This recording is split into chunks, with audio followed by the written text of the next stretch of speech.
So welcome everyone. So I'm Giuseppa from Career Service. So welcome to another Connecting the Dots webinar. So this event, as you know, is organized by the Domus Academy Career Service with the participation of our successfully alumni in this case. The topic will be, so the alumni will talk about the Domus Academy and their career path after Domus Academy. So let me introduce our guests. So we have Vanshika Saigal, we have Aysegul Donmez, and Chloe. So thank you for joining us. So the event is moderated as usual by our teacher Paolo Lorini. So Paolo, I leave you the word to introduce the topic and introduce the girls. Thank you very much. Thank you, Giuseppa. Thank you, Giuseppa, and welcome everybody to this further and probably last, at least for my moderation, event of Connecting the Dots before the summer break. I am so happy today to have with us three former students of mine, Aysegul Donmez, Chloe J. Lee, and Vanshika Saigal. I'm so happy because all of them, I remember they were very, very talented students when they were studying at Domus Academy. And now all the three of them have reached very interesting positions in globally well-known and respected corporations. So welcome, girls. Hello. Hello. Hi. Hi all. Happy to meet you. It's a real pleasure to have you all here. Vanshika, are you there with us? Yes. Okay, excellent, fantastic. It looks nice it's really nice to see you all, and looks like a mix and match of several Domus Academy intakes for me, because I had you in different times in my teaching experience. We have more or less 30 people attending our webinar right now, and when I look at them, some of them are Domus Academy alumni, like Jose, who spoke with us just before. Others are current students, but we also have some prospective students considering to enroll in Domus Academy in the near future. We also have some Domus Academy friends, teachers, people who are just curious about our school. So when we talk today over your path from Domus Academy to these big companies, keep in mind this audience. To all of you guests, thanks for being with us. And if you have any question for our guests, please post them in the chat here to your right. In the second part of our conversation, I will read them and ask our guests to answer. So back to you girls now, enough talking.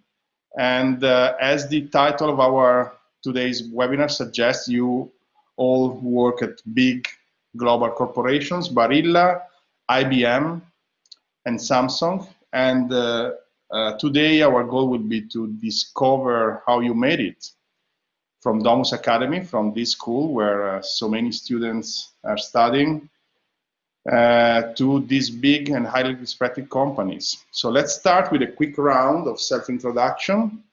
Aysegul, you are Global Marketing Identity and Equity Manager. Wow, that's a long job. That's a long title. At Barilla Group.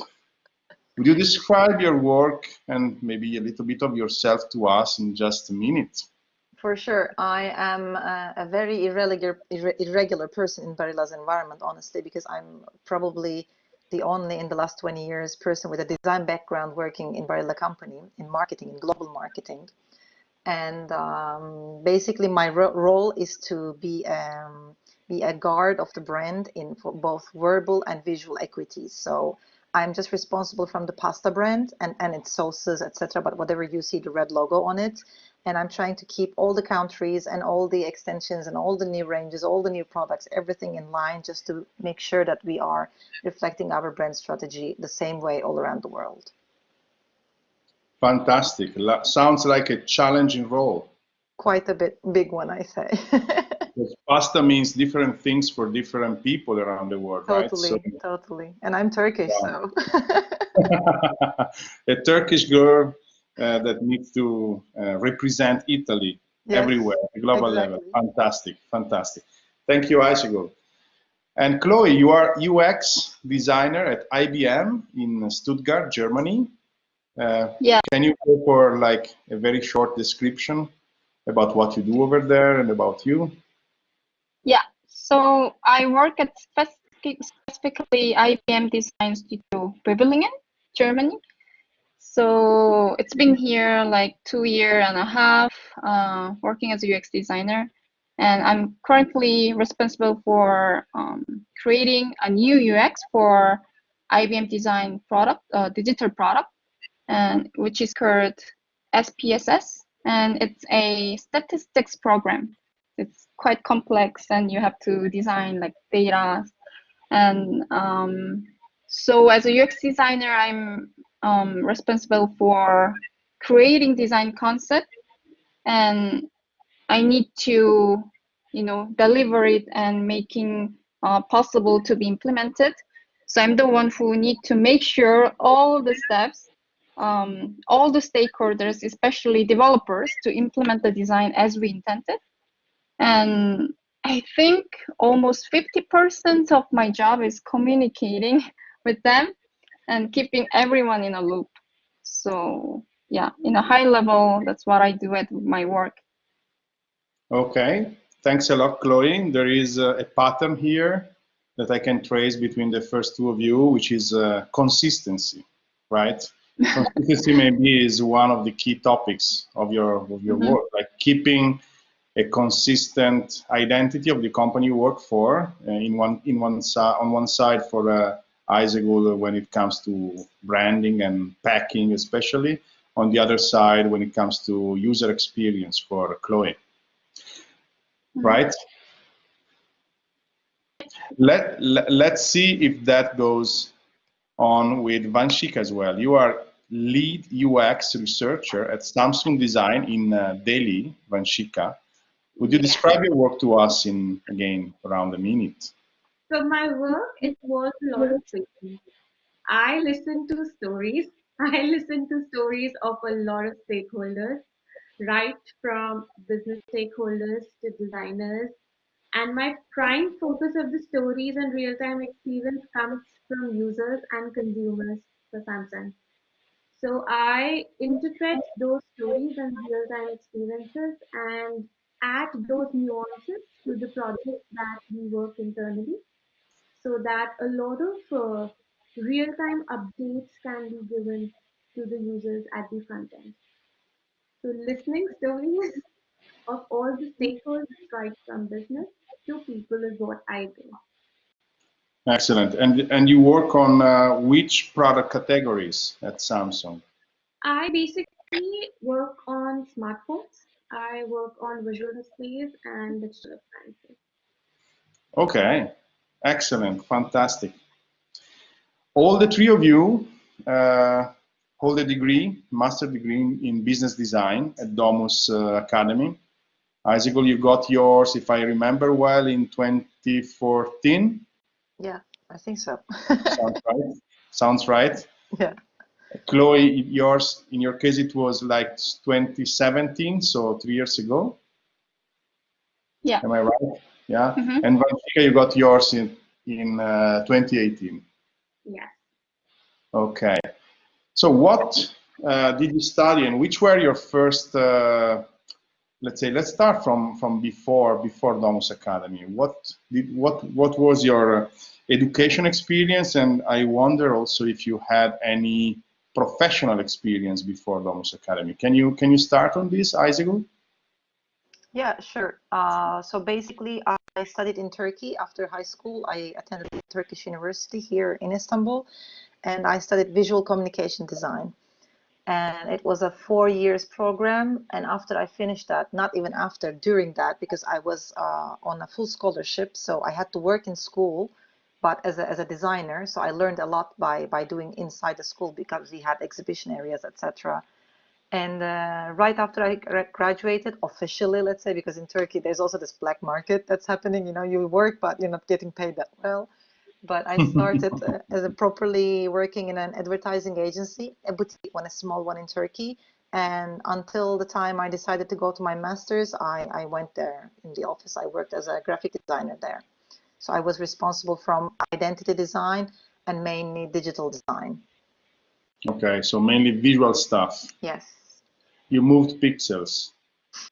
Every single of them. So to say. Okay, okay, fantastic.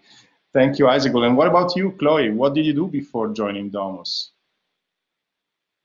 So starting from my study, I studied content design as my bachelor major, and this course resembles most of HCI majors, like in human-computer interaction. So Okay. yeah, which converged, you know, technology and design. It's like in between. So I learned most of like primary knowledges about UX principles or research method, like basic graphic user interface design, yeah, extra. And then based on that, I started my first career at LG Electronics in Seoul, South Korea. So in there, yeah, I was just research intern, 2012 or something. And Okay. then I spent like 4 years there as a UX designer. In And after LG. that, I enrolled in Domus. Yeah. Wow, okay. Sounds like a long time before deciding to go back to study, right? Yeah, I can't even count the year. It's a long time Okay, ago. Yeah. okay, okay. What about you, Vanshika? What did you do before joining Domus? I did my undergraduation from National Institute of Fashion Technology. I specialized in knitwear design. And after completing my undergrad, I worked for around 3.5 years in a menswear brand. Uh, in India, it is like one of the most mass brands here. So yeah, I mean the journey has been quite intriguing, like Yeah, shifting my entire specialization field from being a knitwear designer, yeah. then out of compulsion working as a menswear designer, and now a researcher. Wow, quite a long journey. Long So journey. what made you, Vanshika, let's go on with you. What made you decide to enroll in Domus and spend 1 year of your life in Milan? I mean, there's so many schools out there. Why Domus and why specifically business design? Because you had such a different background. So what made you curious? How did you discover the school? Can you let us know about a bit more about It that? was, it was in the initial days of my first of my working career, where annually we were supposed to indulge in a month and a half long research, where we used to go to markets, we used to do a lot of interviews, and like following the proper design thinking process and then translating and interpreting it to a t-shirt design or to a sweater design.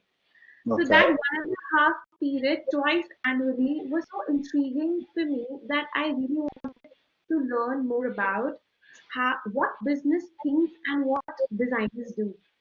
And on doing a lot of evaluation as to kind of courses that were available, business design came across as the perfect course because it blended both the verticals pretty nicely. So Okay. that's one of the reasons. And business design as a course was much celebrated in Domus compared to any other college. And the privilege of having a scholarship, that too with a real time project, is something which catches the attention with time. So I Yeah. think that is one of the reasons why I picked up business design and business accounting. Okay. So design thinking was your Cupid. It was. You It actually is. it attracted you to Domus Academy in the first place. Okay. Was it the same for you, Aysegul? Not More or really. less, let's say, not really, no. The Can you reason share why, with us yeah, for how sure. it went? The reason why I decided doing my master's is basically one day I got pissed off to one of my clients because I went there as a designer. I was presenting them my design, and at some point he said like, what do you understand from business? And you're trying to give me advices that could work in business, right? You don't understand anything. You're just a designer. And that day I came home like literally crying. I said like, no, I have to do something to learn this side of the business, you know, but without actually having an economics major or like a management major, you know. So I started searching. I found another school before Domus. I applied to that one and I applied to Domus at the same time. But then economics came on the way, obviously, because I was just able to cover half of my fees and my life in Italy, and I needed some support. So Domus, being a laureate school, helped a lot on that, because my previous university was also a laureate school, and they were giving discounts. That was a perfect choice, and so that was the reason I think that I chose Domus. Otherwise, I was planning to go to UK. Okay. Luckily for us, and probably also for you, we hope you ended up in Milan. Oh, definitely. I think I wouldn't stay in UK if I would done my master now. I'm like, since 2013, I'm living in Italy. I'm so happy. Yeah. Sunny, little bit hot in July, especially on the 23rd, and food is really good. Definitely. Okay, thanks, Aysegul. And what about you, Chloe? Why did you actually pick Domus from, I mean, South Korea to Milan? Did you know already someone in Milan? Have you ever been in Milan before? Was that the reason, or like what happened? I don't think I knew someone here like before I was, you know, making my mind to enroll Domus. It was already after I decided to come here. I was like researching people who already studied here. But I think that time when I decided to leave LG was like 4th year in there, and I think I got used to my work, and actually I think I was working quite well, you know, after a couple of years, you know, like working in a similar pattern, and I was getting better feedback from the fellows and the boss. I got promoted. But the thing is that I think it's called comfort. yeah, exactly. So it's really like this ironic comfortness feeling that made me feel like, oh, I'm not challenging myself enough here. And I think that's the main reason I decided to put myself in a little bit different environment. And I wanted to see myself how I could grow from there. And this practical was to me offering the most efficient opportunity to take this change, because I like the fact that the whole course was designed based on projects. So it was not like taking too much theoretical approach, and that was to me perfect, because like I thought I already learned like by experiencing things. And yeah, also like relatively shorter period of time of study was always a good point for me. Yeah, I think that was the reasons. Fine. And what did you discover, Chloe, when you got here? I mean, was the Domus Academy experience exactly as you expected? Went beyond your expectations? Was not so exciting? What can you disclose with us? What happened when you got here in Milan? My short answer is nothing was as I expected. So every single thing I experienced in Milano was like really completely different. From your expectations. Wow. Yeah, it was like really different. I think I can pick one of many. I think the team project that I had here, I expect myself it could be really easy. To be honest, I thought like, oh yeah, based on this 4 years experience, you know, I could just do it smoothly. But I think I neglected those soft skills that I didn't practice enough before.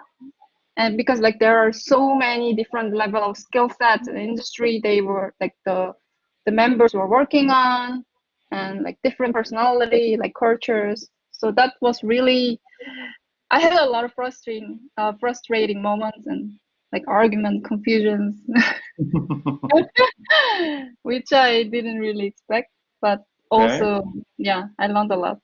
So emotional intelligence and soft skills were also a good takeaway for you, right? Mm? Yeah, exactly. Yeah, yeah. I see you're saying yes with your head, Aysegul. Was that the same for you? No, definitely. I agree on many points. And probably it's also the people that are like gathered in the classroom. I met like with brilliant people there, and from the first day, starting asking. Oops, sorry, that was my door. No problem. It's windy in Istanbul, Paolo. Windy is good. Windy is good.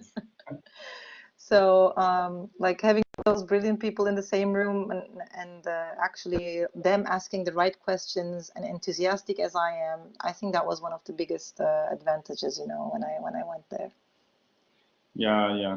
That's something that we hear from our students again and again and again, like the multicultural background of the people you meet here, other peers that you meet here, and the opportunity to also work together with other students with different experiences, with different viewpoint, etc.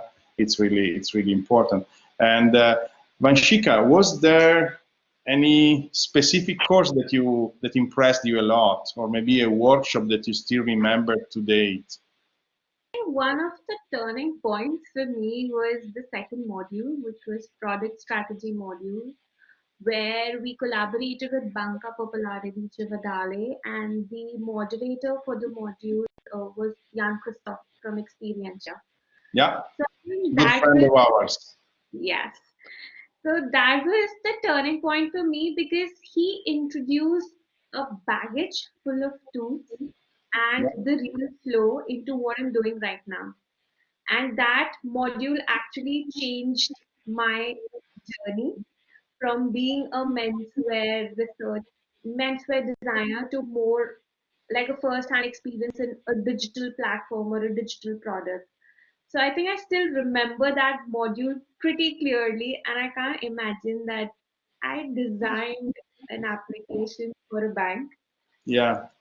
Rather, I like 6 months back, I was just designing blueprints of a t-shirt and a sweater. So I mean, it was a moment. It was Huge a turning moment. point. Yeah. Fantastic. What about you, Aysegul? Was there any specific moment that is still in your mind as being like the moment? Of course, and it was with you, if I'm not mistaken.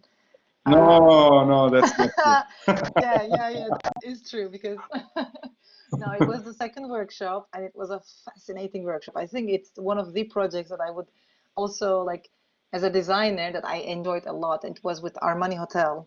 Ah, yeah, that's right. I remember that. Yeah, it was a fascinating project, and I think we also delivered a good one.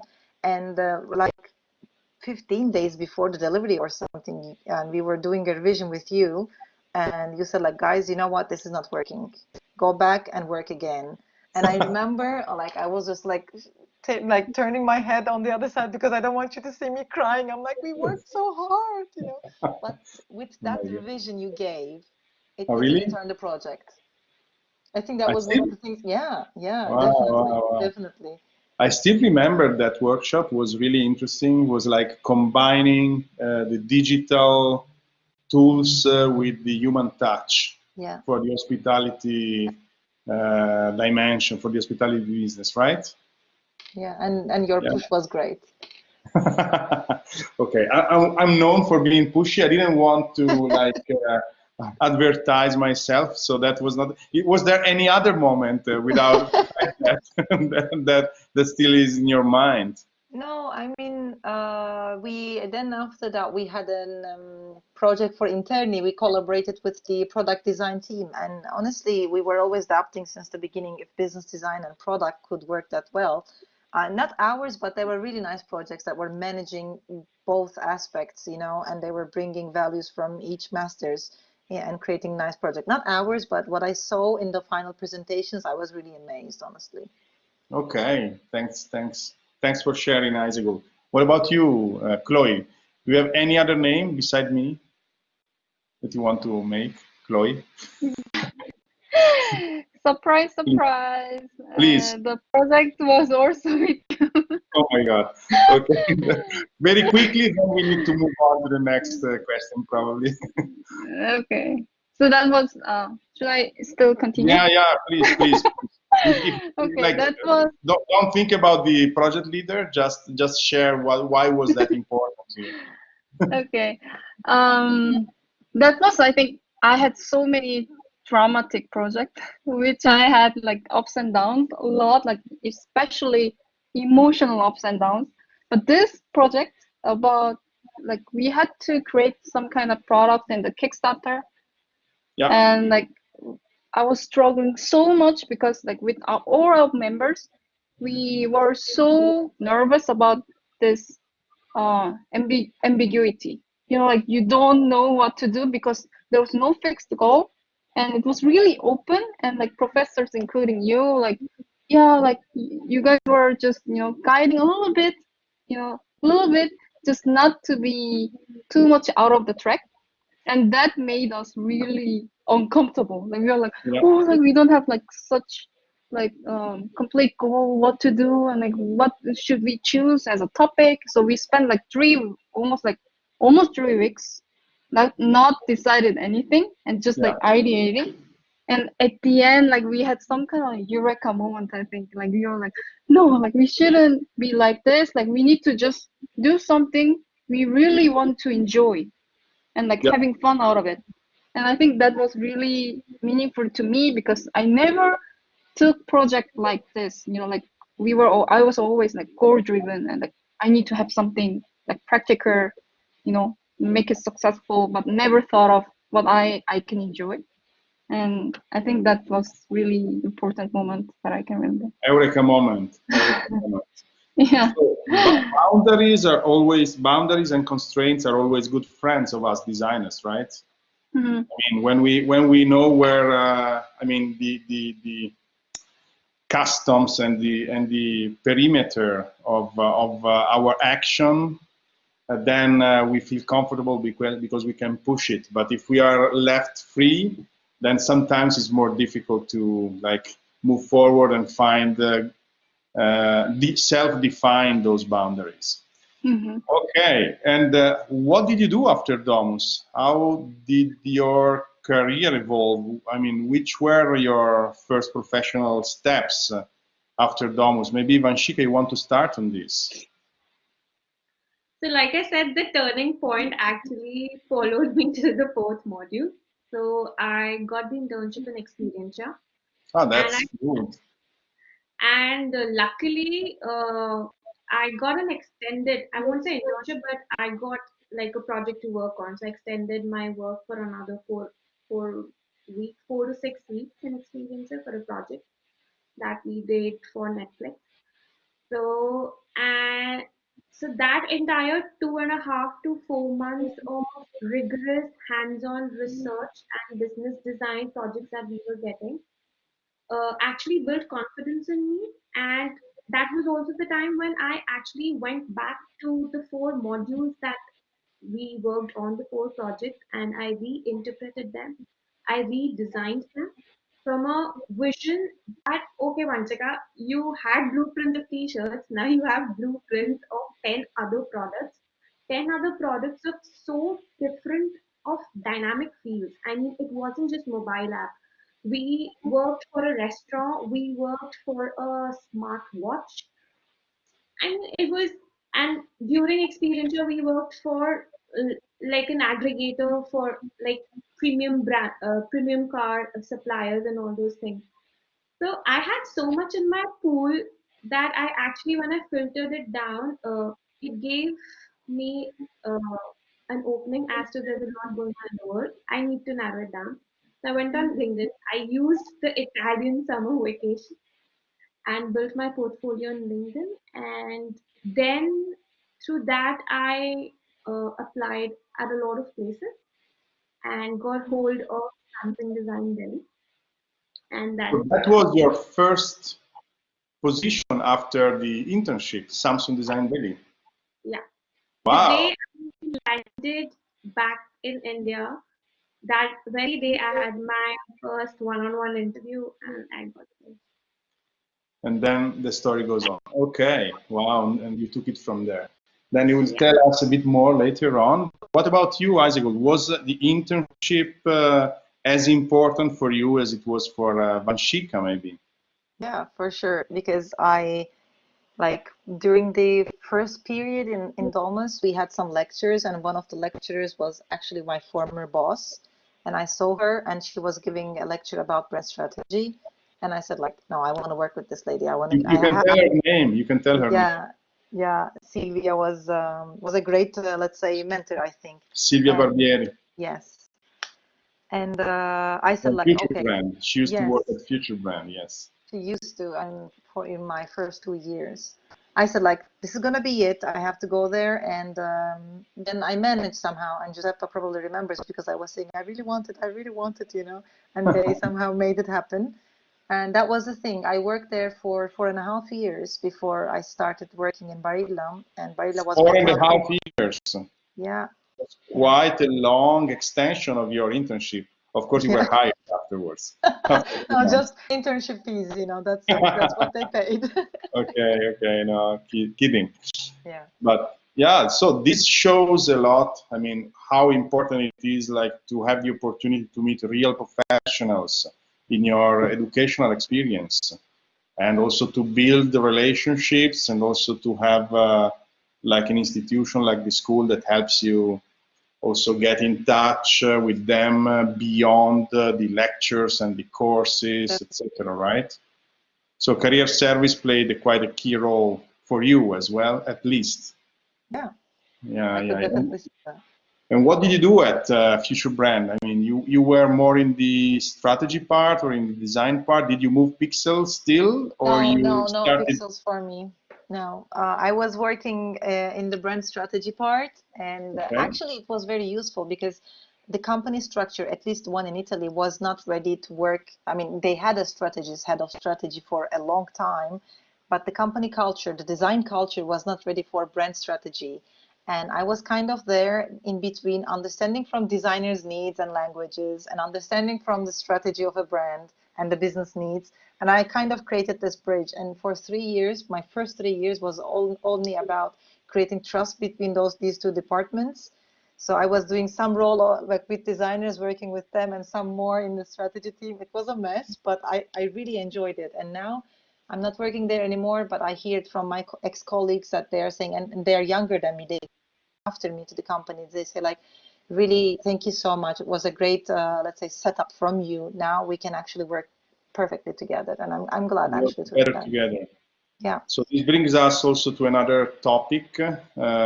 We designers are quite often good at speaking different languages. I'm talking about like discipline languages or business languages or department languages. We know how to, or actually that's something that we need to nurture, and probably it's also something that we need to tell our students and our prospect students that the most important thing is to become able to really be a bridge among different professions, and a cultural mediator as well, as someone says, to really help people work better together and get to better results in the end, right? Yeah. Was the same for you, Chloe? Like, what did you do after Domus Academy? I can't remember now. Can you share that with us? So I remember the last semester, I remember Giuseppa sent me an email, and she said, like, oh, there's an internship chance that you can work in Versace in Italy. Versace. Yeah, so that was actually before graduation, and it was like master internship program that I can do there. And I was like, wow, the name, so fascinating. And I was actually very interested in fashion industry. Yeah, like just the keyword, and like I was already, quite into fashion field, but I never worked there. And so to me, this internship was like, I didn't continue working there, but it was the opportunity that I realized what I cannot do and like what I don't want to work for.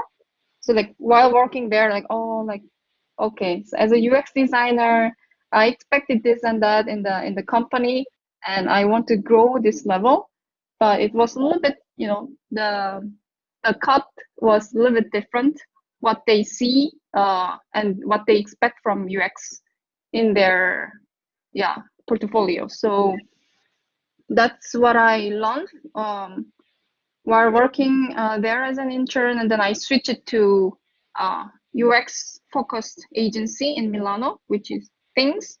And it was Internet of Things, IoT. Yeah, Internet of Things. Yes. Yeah. Pierre So Bardoni is a good friend of Domus. Pierre Bardoni. Yes. Yeah. Actually, I was also introduced by one of the classmates from my major. So I worked there, and I was working with the client in the US. So I was also in the San Francisco for a while, and then came back. After that, I think I got. And now you work in a global corporation, IBM. How did you get to IBM? How did it happen? So basically, when there was no job posting during the master, I think I was still in the master program, and I just searched about IBM design thinking in the website, and I saw like, oh, like there are like many global design studios, IBM design studios, and even in Europe. So I just was curious, and I wanted to maybe, you know, just give a try. So I just registered myself, and I just uploaded my portfolio, even though there was no posting. And then they just gave me a call, like, you know, after 6 months or something. Suddenly, hey, there's an empty position. Would you like to apply for it? So why not?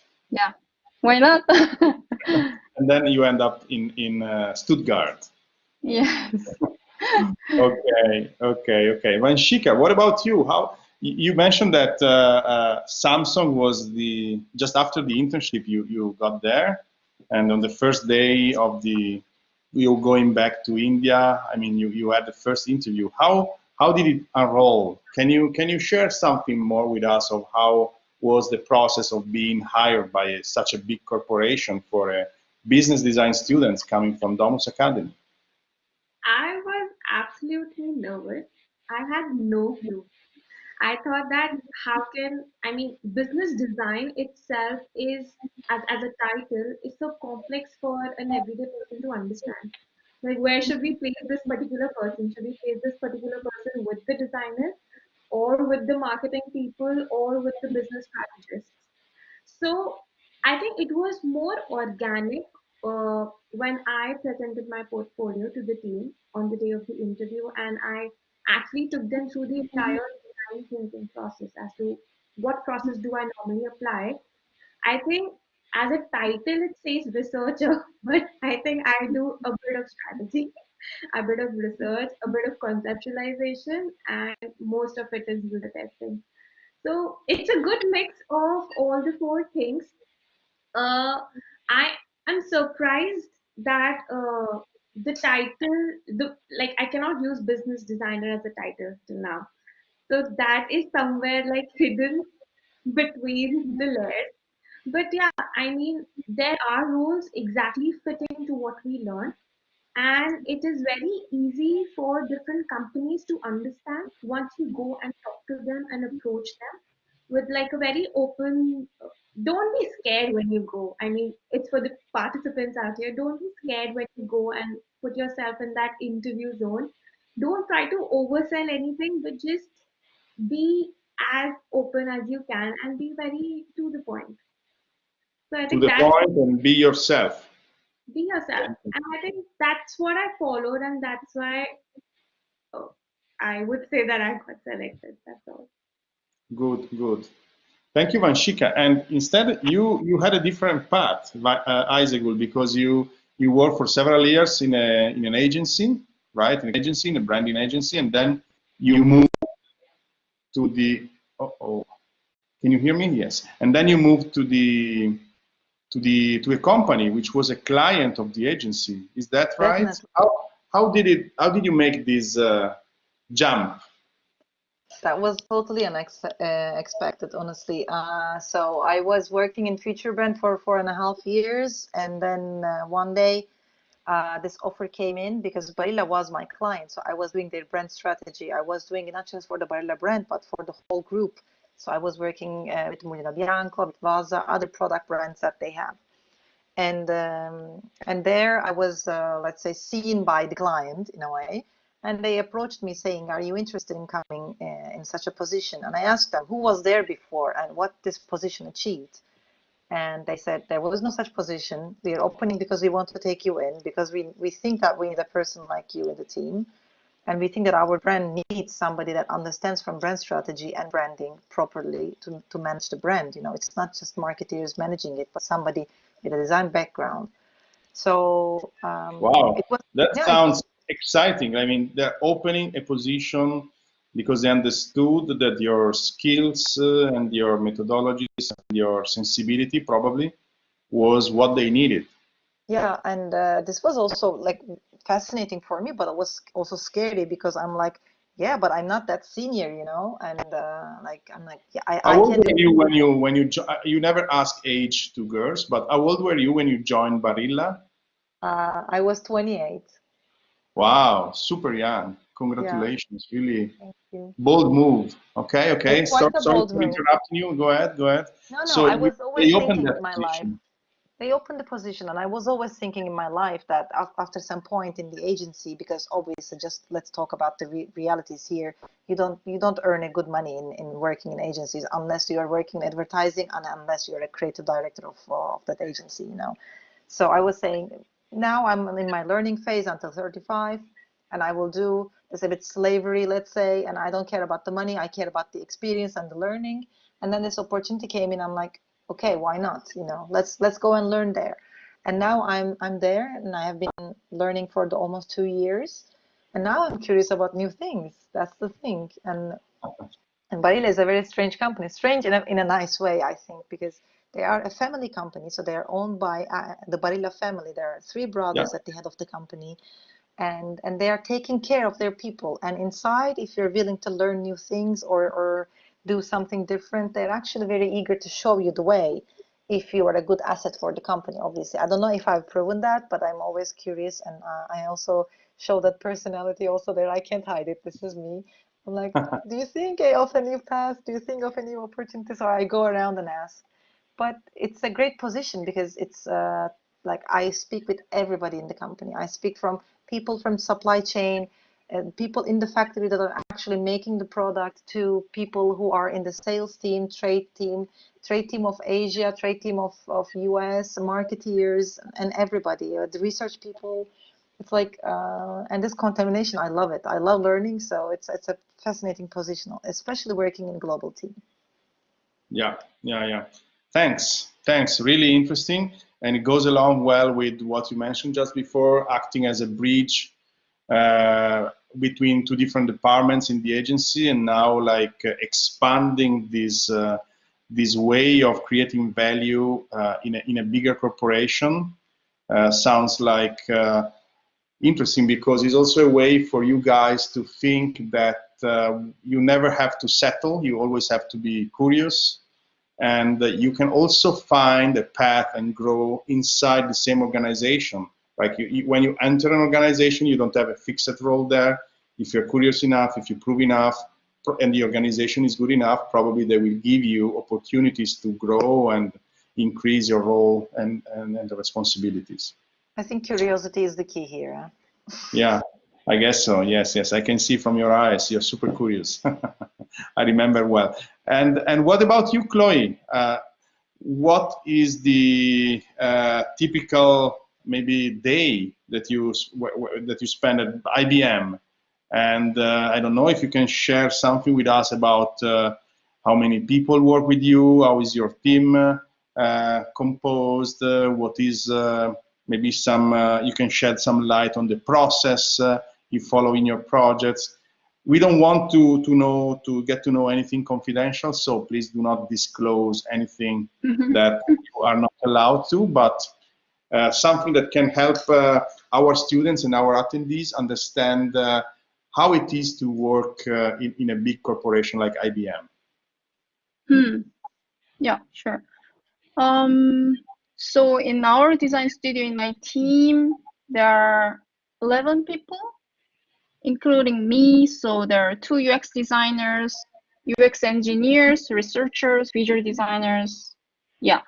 So only this like design division is in Germany, and all the other like backend and front end development team, they're in other places like Silicon Valley or Chicago in US or Poland, in China. It's about like, if I count all of them, it's like 40 or something. So it's quite a big team for one product, because one product is like 50 years old, really old program. And we are like trying to redesign this, and it takes quite a long time. We have a long span. Yeah, and so that's why like because those like developers are sitting in all different places, we have to work remotely. So every day, daily base, we have to have a call with them, like late evening because of the time difference. Yeah.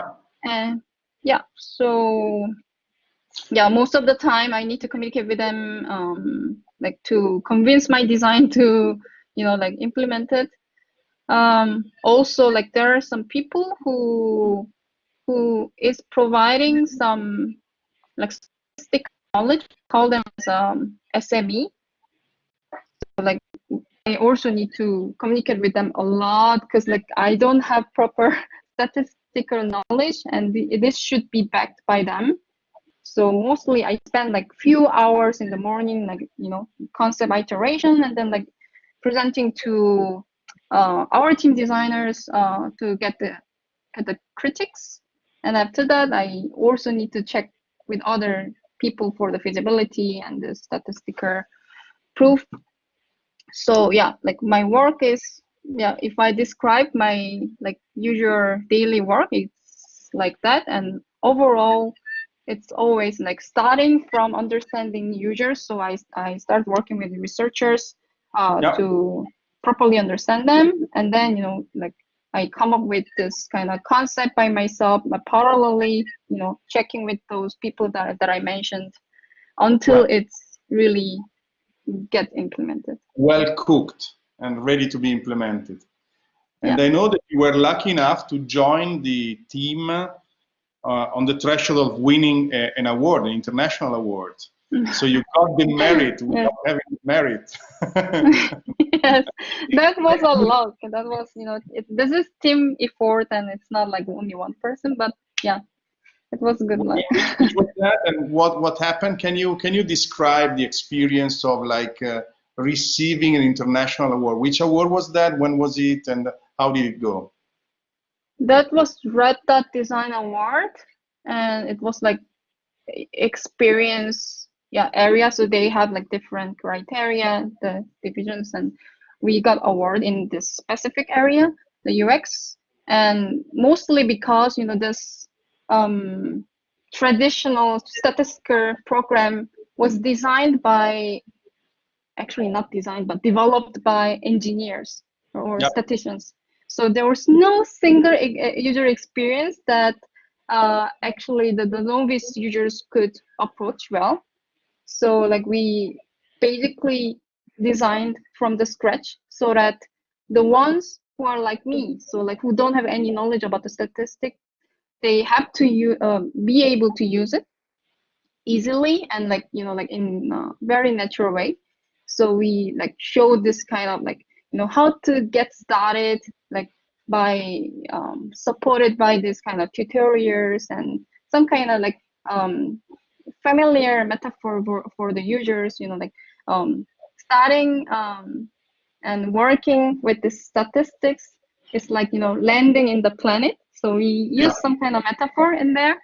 So those kind of storytelling was, I think, some key point that we wanted to show, and it worked in the award, I think. It was Yeah. in 2018, right? Yeah, Couple I years ago. think so, yeah. So I think I can share in the chat here maybe a link that our attendees can check. You please check if it is correct, Chloe. I'm not sure, but I guess this is the story. And going back to you, Vanshika, we in the past few months we have been living in a very unprecedented situation, which was very rich, with a lot of challenges, but also new opportunities. Of course, I'm talking about the COVID-19 pandemics. Uh, can you share with us how a big company like Samsung was able to deal with this situation? Maybe your team from a management point of view, but also did you have to change the processes? I mean, you're working from home right now, still after a few months. How did it change the way you work?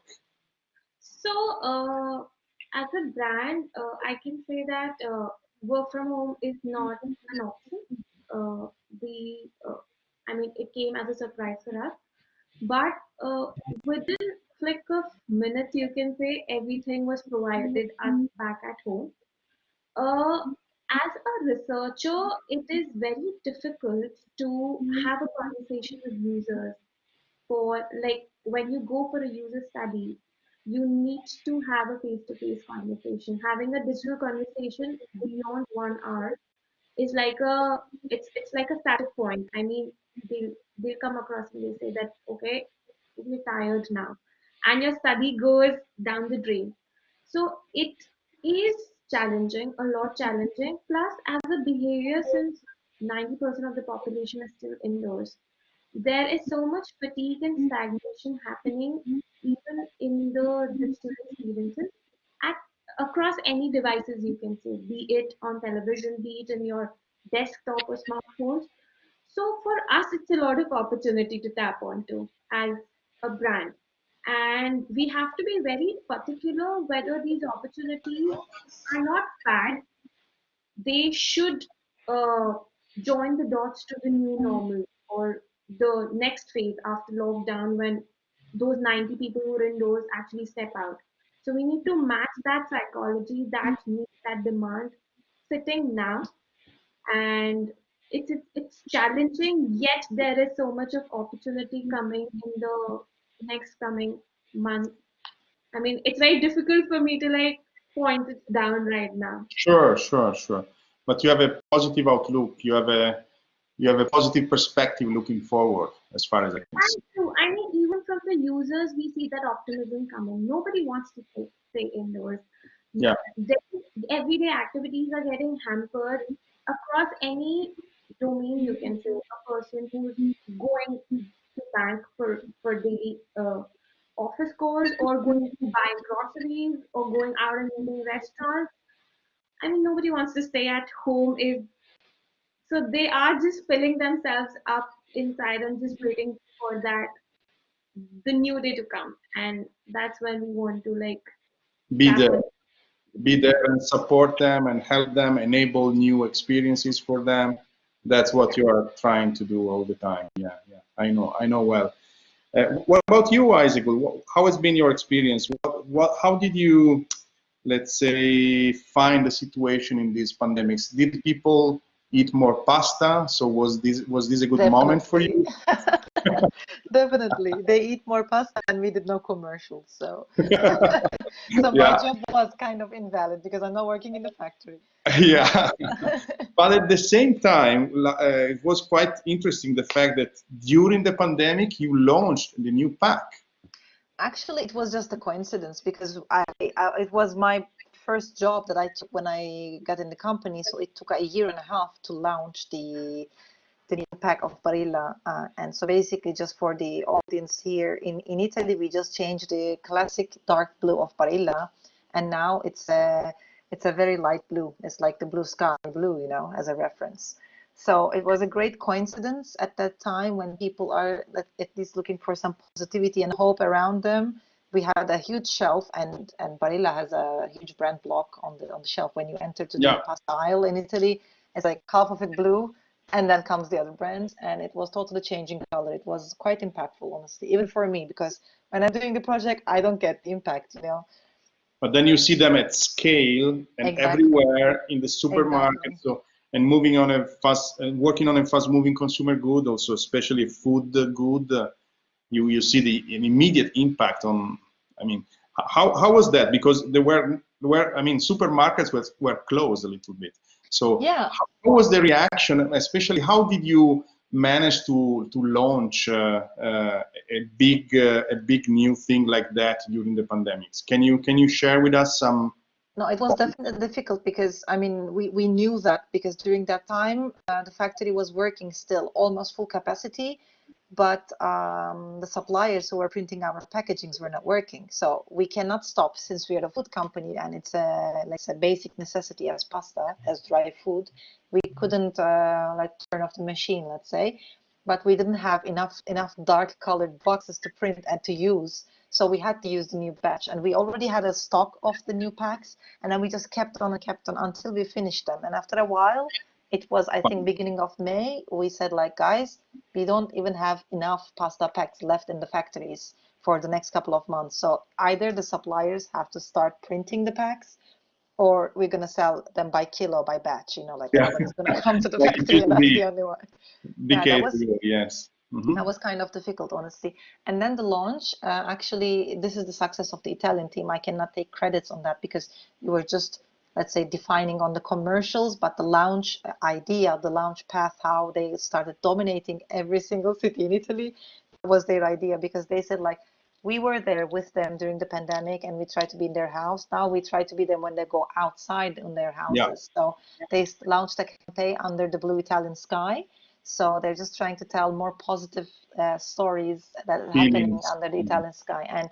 And most of you guys know it probably, that Italy has been very tough times in the last couple of months, obviously during the pandemic. And it helped, let's say, also.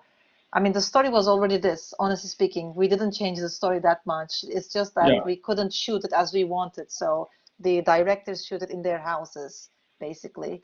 So that was, there's a great story behind it, and they managed it well, I think.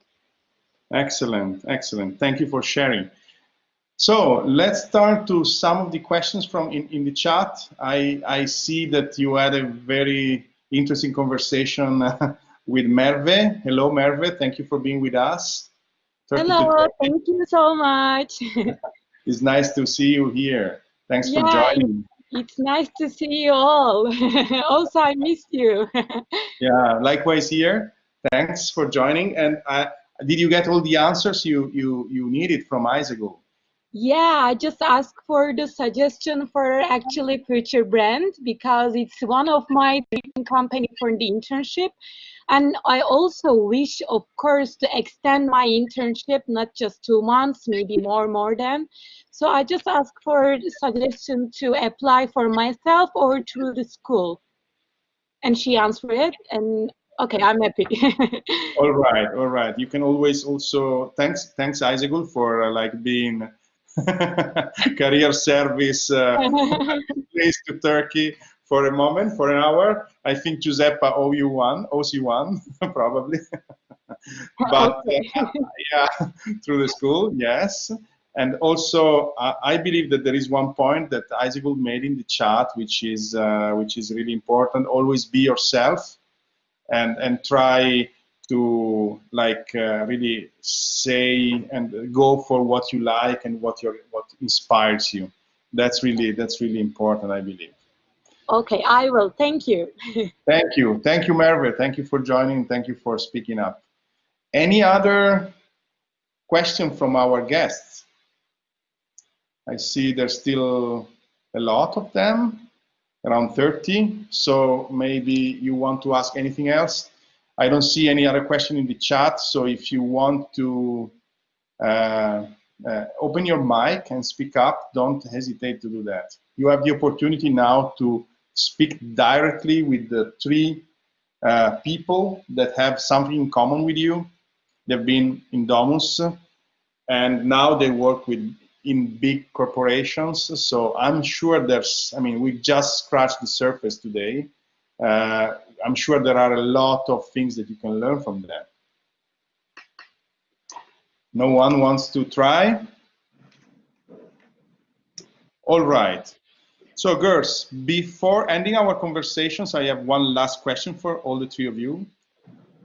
If you could share only one piece of advice with current and future students from Domus, what would that be? And always beware that follow your passion and be yourself are not valid answers, because everybody knows about that. You need to follow your passion, be yourself, etc. I also just mentioned about that.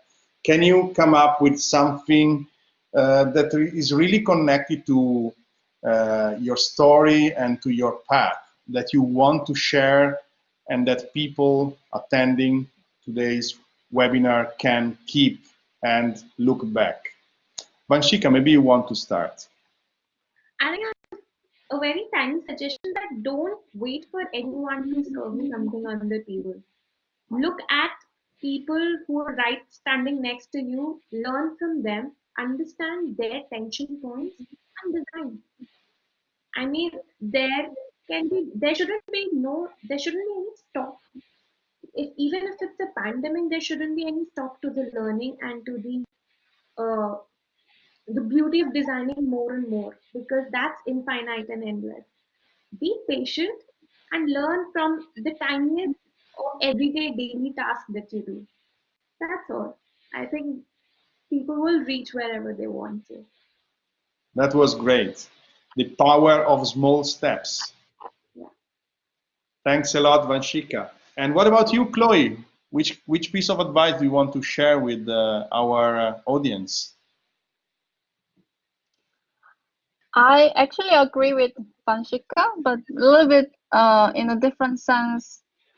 I think this period of time we are going through, it's really tough as a student or like who are preparing, to change your career. So maybe there are not enough job postings or seminars that you can attend, or, tricky to apply somewhere, work or study. But I just personally like the title of this webinar, connecting the dots. So it's cliche, but it's still, I think it's essential to creating those dots as much as you can. So like, like I also personally very open for chat and questions to the people who are curious about the careers at IBM or just in general UX or designers.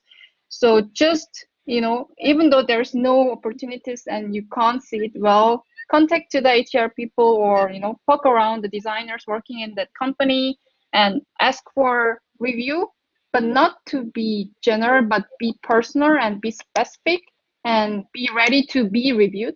So I believe those little dots can be later, become a big shape unexpectedly, like I did. Yeah. Fantastic. That was a great piece of advice. Thanks a lot, Chloe. And maybe if you want, we can end with you, Aysegul. Yeah, I think I don't have much to add, ladies. You said it all. I mean, I wish I had the chance to hear this 10 years ago, But yeah, at the end of the day, be open, stay curious, definitely, because I mean, we are talking about designers, whatever the field it is, but it's all about curiosity, and it's all about finding stimuli around you, right, and inspiration. And you can be working on a very specific field, very narrowed, or you want something very like niche, but you don't know where inspiration comes from. So always stay curious and stay open to novelties. Because, I mean, we have seen 6 months ago, not 6, but maybe 10 months ago, nobody was thinking about a worldwide pandemic, right? And things shift quickly. So be open to them and welcome the novelties in a way. Fantastic. Thanks a lot, Aysegul. That were wise words. Those were wise words. So, girls, it's been a real pleasure. Thanks a lot to all the three of you for taking the time to share your experiences, your perspectives, your expectations with us. See you soon in Milan. I hope to really see you soon and welcome you in Milan. Domus Academy is always open to you and all the alumni community. In September, we will start again with the blended academic activities. So the campus will be open again. At the same time, we will take the good points that we learned from this pandemic to expand our educational activities also online. So it's going to be really interesting, and I think that we can always take the good advantage even of the crisis situation like this one. So, Giuseppa, do you want to close the conversation, or shall I? Yes, no, I just want to thank the girl for their testimony. So thank you very much. So I relived everything you mentioned, no? The application process, future brand, Versace, Experiencia, everything. I mean, I remember everything. So thanks for your testimony. And of course, as you mentioned, connecting the dots never stops. So we start again in September. We might. You might mention, because the next event, so it will be with another alumni who founded a startup, Match Skills, so with Noel Braganza. So it will be in September, so stay tuned for other activities. And that's all. So thank you very much. Yes, that's all for now. Thank you very much, Giuseppa, for having me. Thank you very much, all of you girls. There is Vorapa who is writing, wow, inspiring stories from all of you. Thank you for sharing. So have a great weekend and summer break soon to come, I hope. Enjoy your sunbathing and seaside if you can, and see you soon. Thank you, Paolo. Thank you. Giuseppa. Grazie mille. Bye bye. Ciao. Ciao Ciao. Paolo. Ciao. Love to you. Love to you. Ciao. Ciao, ciao. Grazie.